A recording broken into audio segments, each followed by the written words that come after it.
Hey everyone, Warwick's here. So we're back with more hero talent tree reviews, first impressions, things like that. So today we're going to be doing Druid of the Claw, which is the tree for Feral and Guardian Druids. Now I've already done Monk videos for both Shadowpan and Conduit of the Celestials. So go check that out on the channel if you are interested in Monk. But for those of you that are Druid fans, this is going to be the third of 4 trees, I think.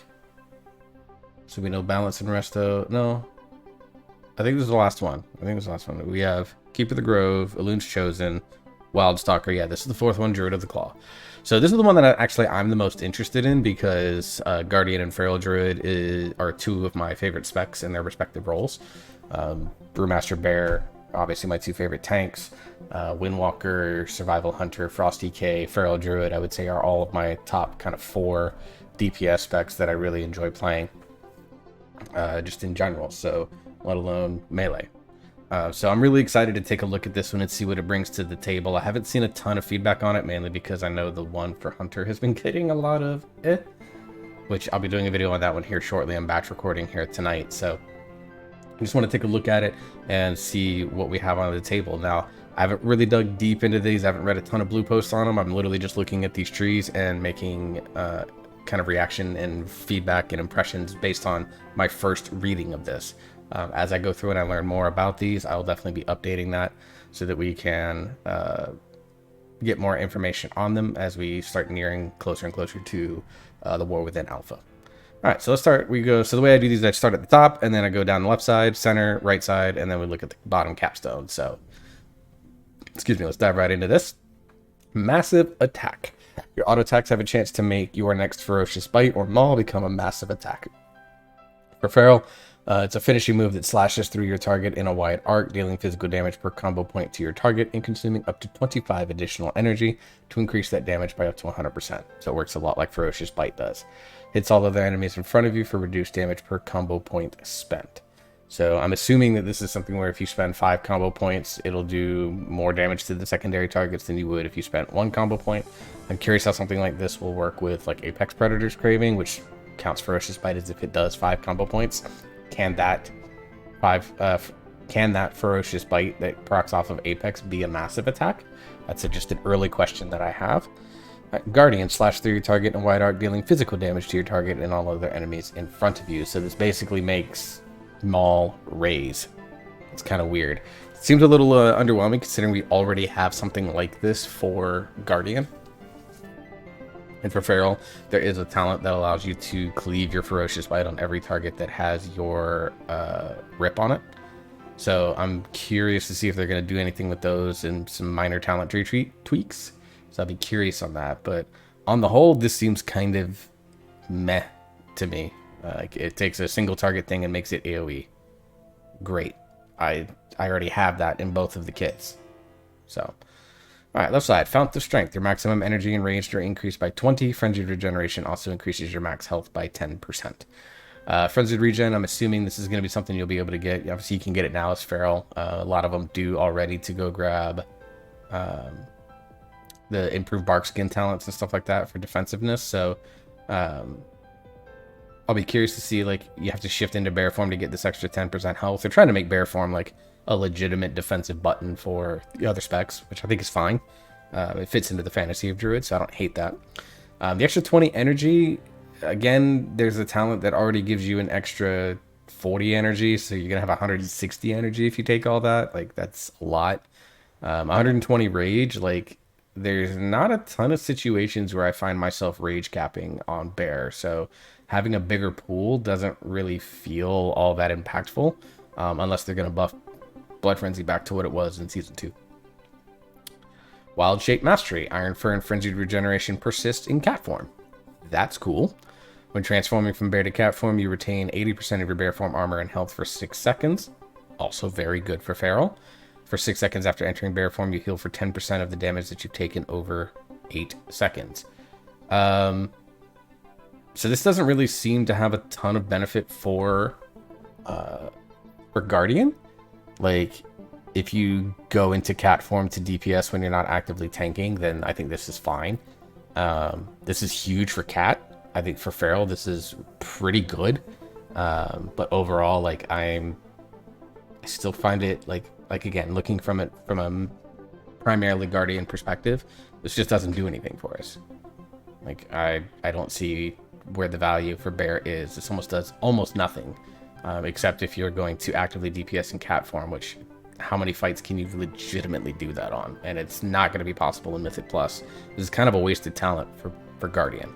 And for Feral, like, it makes, like, shifting into other forms has always been cumbersome because it's on the GCD. So you're wasting, like, multiple global cooldowns just to be a little bit more tanky, and I've always kind of hated that.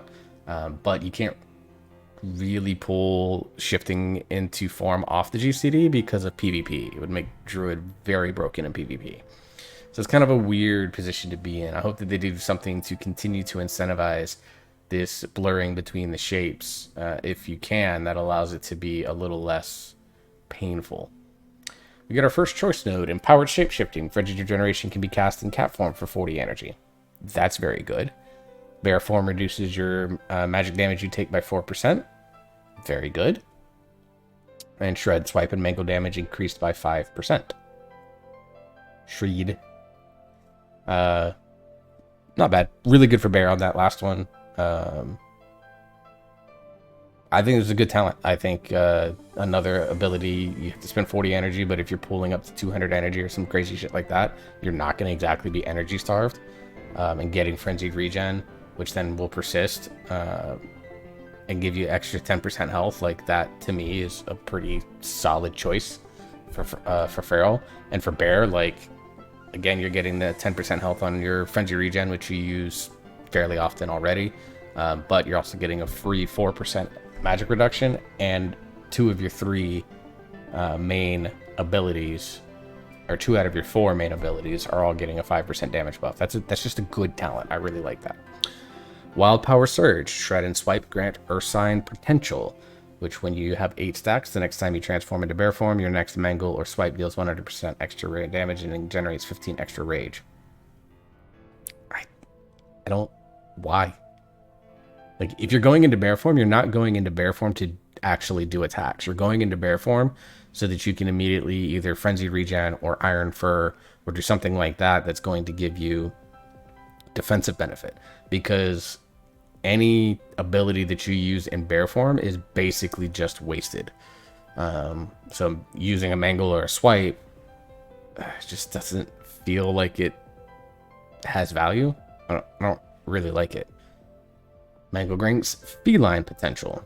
When you have 6 stacks, the next time you transform into cat form, gain 6 combo points in your next ferocious bite or a rip, deals 50% increased damage for its full duration. Again, I think this is only going to be useful in raid situations where you're not going to have to consistently tank. And I'm thinking about, at least for progress rating, I'm thinking about the fights in Amir Drasil, for example, where you don't really have to have a second, like, you don't truly need a second tank, but you just do one for safety. Farak in certain phases, like I think P3 and somewhat P2 before the elementals come down, you don't need a second tank, so it'd be good there. So you need it for Smolderon, you need it for I mean Tindril, I think it would depend on your thing. Nimue, you need it for bombs. You need to be in Bear form for bombs. Now those are pretty standard when they come out, so you can pay attention to your timers and time it. So it would be all right there, I think. Volcaros, if you can time the Cataclysmic Jaws taunt well. Laradar, you know when the charges are coming out, so you can make the adjustments accordingly. Like, there's some value in it, but not... I just think Empowered Shapeshifting is probably just safer. Alright, let's go down the middle. Dreadful Wound. Massive attack also inflicts a bleed that causes an additional damage over 6 seconds and saps its victim's strength, reducing damage they deal to you by 5%. Dread Wound is not affected by Circle of Life and Death. That's a pretty important disclaimer there. So this basically just makes Massive Attack Breath of Fire. 6 seconds of 5% DR for both specs is good, so we take that.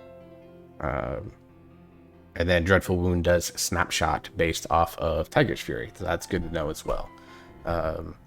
So basically Dreadful Wound is just Breath of Fire. and what it does for Brewmaster, which basically it does damage and then gives you 5% DR on all targets that it's active on.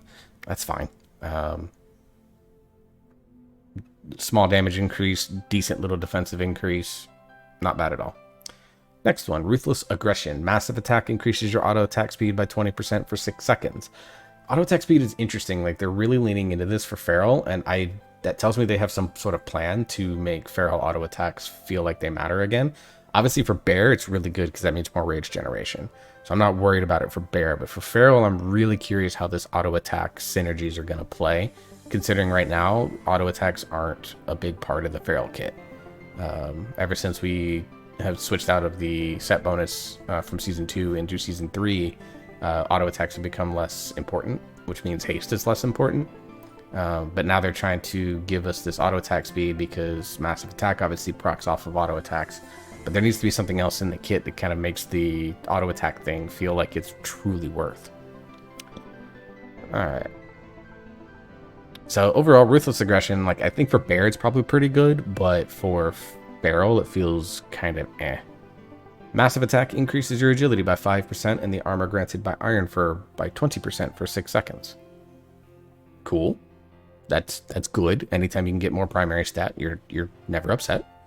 Your first Tiger Fury after entering combat makes your next Ferocious Bite become a massive attack, so you can kind of guarantee a proc of your thing. And Guardian does the same thing. So I think Killing Strikes is probably going to be the better of the two. Primary stat is good for Feral, and then you're getting the guaranteed massive attack without having to do auto attack RNG, like procs per minute or whatever the case may be. It's going to be very important for this hero talent tree. So I think Killing Strikes is just going to be better than Ruthless Aggression. Also, as a wrestling fan, I can't hear Ruthless Aggression without thinking of the way John Cena said it back in 2002. Alright, Aggravate Wounds for Feral. Every finishing move, so Ferocious Bite, Primal Wrath, Rip, Shred, Thrash, or Swipe. And I'm wondering if they're going to do things like Brutal Slash, which replaces Swipe. Be curious if that's the case, or are they just going to remove Brutal Slash, which I'd be okay with. Extends the duration of your Dreadful Wounds by up to an additional 6 seconds. So basically, when you get this, all your auto attacks are gonna, or all your attacks are gonna extend it by half a second, which you should be able to get that additional 6 seconds pretty quickly. So it just makes Dreadful Wound a little bit better. You get the extra time on the 5% DR and more damage, so that's fine. Every Maul, Raise, Mangle, Thrash, or Swipe, so no Moonfire here, noticeably. Extends the cast, and Raise is in here, which tells me that this right here isn't gonna replace Rate. Like, whatever. It's weird. Does the same thing, basically. So this basically says, hey, by doing your rotation, when you get Dreadful Wound, you're gonna make Dreadful Wound last longer. Do multiple applications work? Like, if you get a high roll and you get Massive Attack pretty close together, and you get a new Dreadful Wound, are you going to be able to have the ability to overlap or refresh the duration? That's a question I have. Ferocious Bite damage increased by 5%, and Primal Wrath's indirect damage is increased by 100%. Solid. Not great, but solid. Maul and Raise damage increased by 10%. Again, solid, not great. Pack Endurance, Stampeding Roar duration increased by 25%. I'm alright with that. It's a cheap utility node. It's fine. Strike for the Heart, Shred, Swipe, and Mangle's critical strike chance and critical strike damage are increased by 8%. Again, for Bear, Mangle is a big part of the kit, so that, I guess, is fine. Like, crit Mangles don't give you more rage, as far as I know, so, like, whatever. And Shred doing more crit is, like, whatever for a spec that does heavy amounts of crit loading in their kit anyways, because of combo point generation. So, like, Tear Down the Mighty, the cooldown of Feral Frenzy is reduced by 5 seconds, and the cooldown of Pulverize is reduced by 5 seconds. Pulverize hasn't been good for a long time. This is dumb. I don't like that. This choice node, both of these, I think, are shit. I think these are both crap, and they need to be replaced and rethought.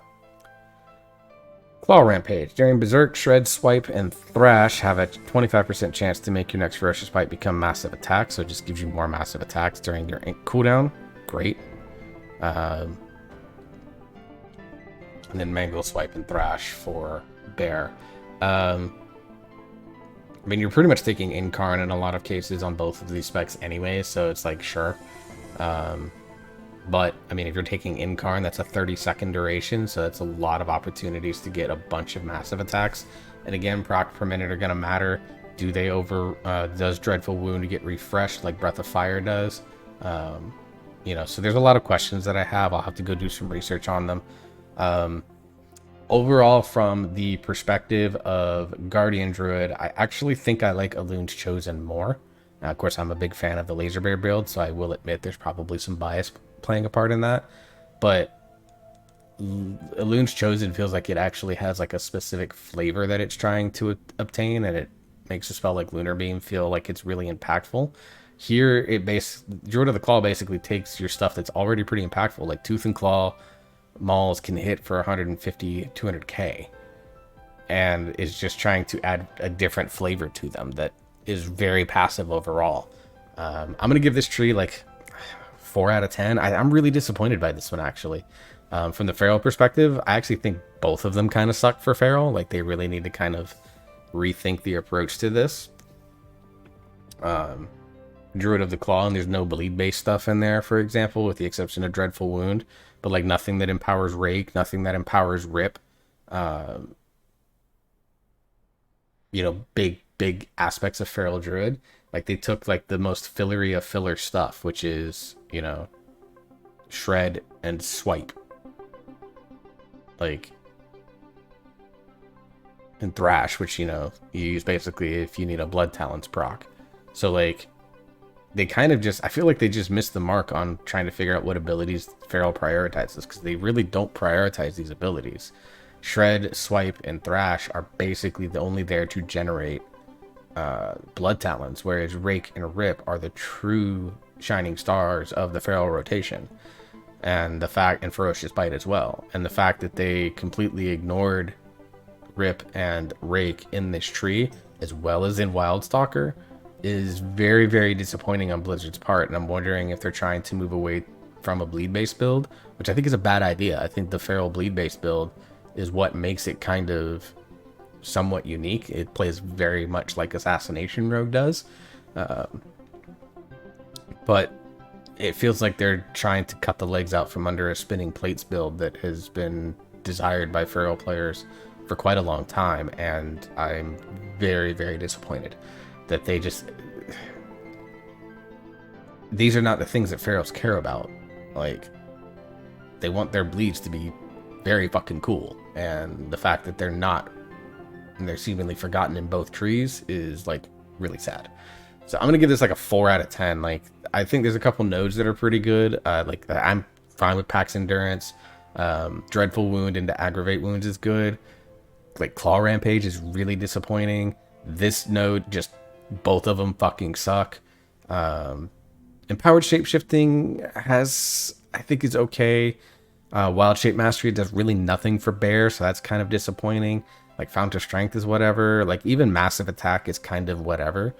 And then you get finisher damage. Like, there's no focus, it feels like, in this tree. And it feels like they really aren't paying attention to what, particularly for Feral, what makes the spec fun to play. And what can we do to empower that? Because Wildstalker doesn't really do anything to empower the most fun aspects of Feral. And Druid of the Claw doesn't do anything to empower the most fun aspects of Feral. It almost feels like they're trying to buoy the rest of the kit to make it feel like it's as fun as the most fun aspects of Feral, but they just fail. Like, Feral Druids are okay with things like Shred being kind of boring and kind of whatever, because it enables other things in the kit that are more fun. And that's, I think, what Blizzard just missed here. So yeah, very, very disappointed in Druid of the Claw, and for Wildstalker. So Feral Druids, my heart go out to you, man. Like, I love the spec too. I've been playing it a little bit more in Season 3. I have enjoyed my time playing it. But man, these two trees for your spec, you guys have gotten it rough.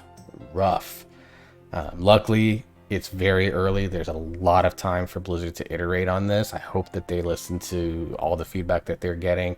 I saw that Marvel made a video on it. If you haven't seen Marvel, go check her out. She's an amazing Feral player, just an amazing person. I'm very lucky to know that she's speaking up for the community. of Feral Druid. She's someone that you should absolutely go watch and support if you're a Feral Druid player or a Feral Druid lover. So I'm going to go watch her video here in a little bit. Hopefully this adds on to the feedback that Blizzard got, that they kind of did Ferals dirty with both of these hero talent trees. This one for Guardian, as someone that is not a big physical damage build lover, this leans into a lot of the aspects of the physical damage build that make the spec feel very flat to play. When you basically are only using Moonfire as a pool tool, and you're not getting a ton, and it just feels bolted onto the kit, and it doesn't do anything for you.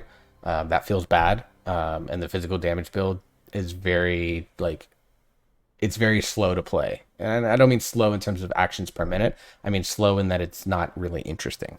So I'm pretty disappointed in this one. I was looking forward to this one quite a bit. Right now, if I'm playing Guardian Druid, I'm probably taking Elune's Chosen. And if I'm playing Feral, can I just not take either? I just rather would get 5 more talent points that I can put into the tree and get all the things in there that are good. So my heart goes out to you, Ferals. I hope that you guys get some tweaks on this as we get into alpha for Guardian Druids. For you guys that are interested in that, right now as this tree stands, I probably wouldn't play this unless it's just tuned so high that Elune's Chosen stands no chance. But I would play Elune's Chosen from a perspective of what it does to your gameplay, what it does to your talent build, and just the fact that it feels like it's way more interesting to learn and figure out. So disappointed. I'm very upset to say that. I don't want to be disappointed, but I am. So until the next video, I hope you all stay safe. I hope you're enjoying yourself. You're having fun. You keep on gaming, and we'll see you all next time.